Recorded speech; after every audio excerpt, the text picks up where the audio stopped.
নমস্কার বন্ধুরা, কাকলির অমৃত কথায় আপনাদের সকলকে স্বাগত জানাই।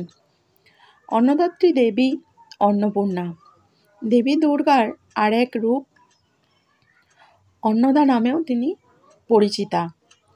অন্ন কথার অর্থ ধান, পূর্ণা কথার অর্থ হল পূর্ণ, অর্থাৎ যিনি অন্নদাত্রী, শক্তির অপর রূপ হিসেবে বিরাজমান দেবী অন্নপূর্ণা। দ্বিভুজা অন্নপূর্ণার এক হাতে অন্নপাত্র ও অন্য হাতে চামচ বা হাতা থাকে।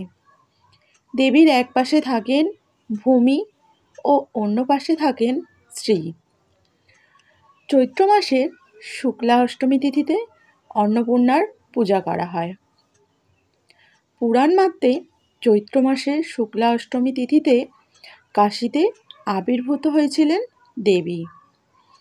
পুরাণে নানান কাহিনীও আছে দেবী অন্নপূর্ণাকে নিয়ে। রায়গুণাকর ভরতচন্দ্র দেবী অন্নপূর্ণার মাহাত্ম্য বর্ণনা করে অন্নদামঙ্গল কাব্য রচনা করেছিলেন। মার্কিন ও পুরাণে কাশী খণ্ড দেবী ভগবতে মা অন্নপূর্ণার মাহাত্ম্য লেখা রয়েছে।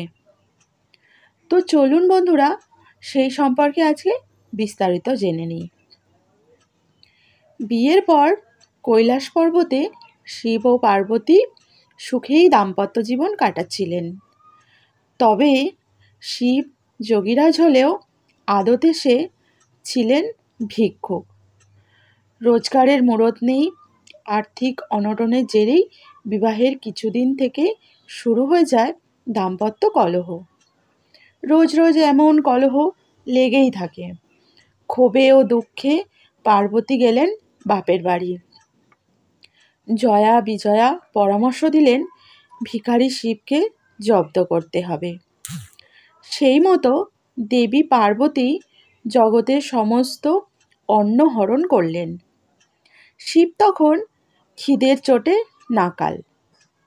যেখানে যান অন্ন নেই।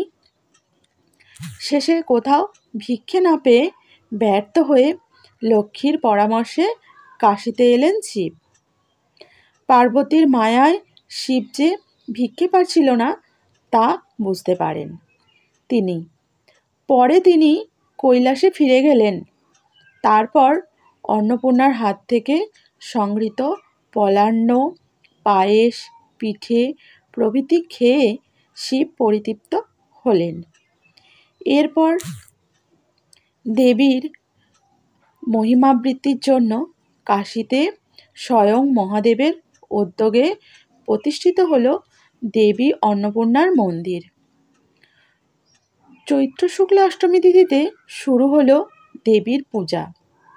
এইভাবেই কাশীর দেবী অন্নপূর্ণা বাঙালির ঘরের মেয়ে হয়ে উঠল একসময়।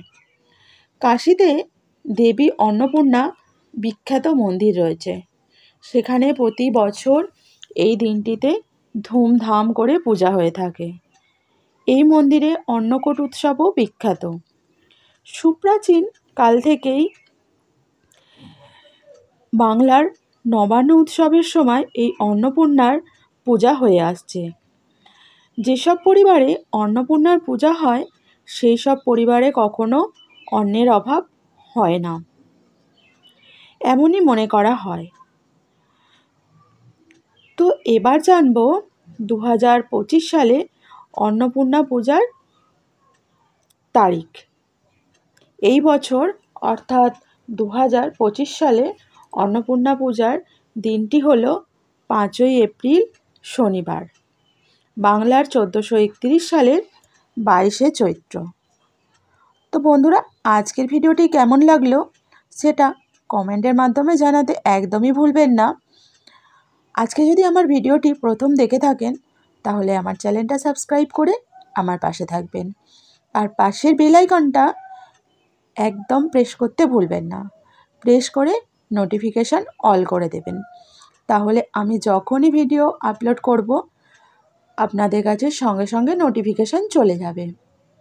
আজকের মতো তাহলে এখানেই শেষ করছি ভিডিওটা। আবার ফিরে আসবো খুব তাড়াতাড়ি নতুন একটা ভিডিওর সাথে। নমস্কার।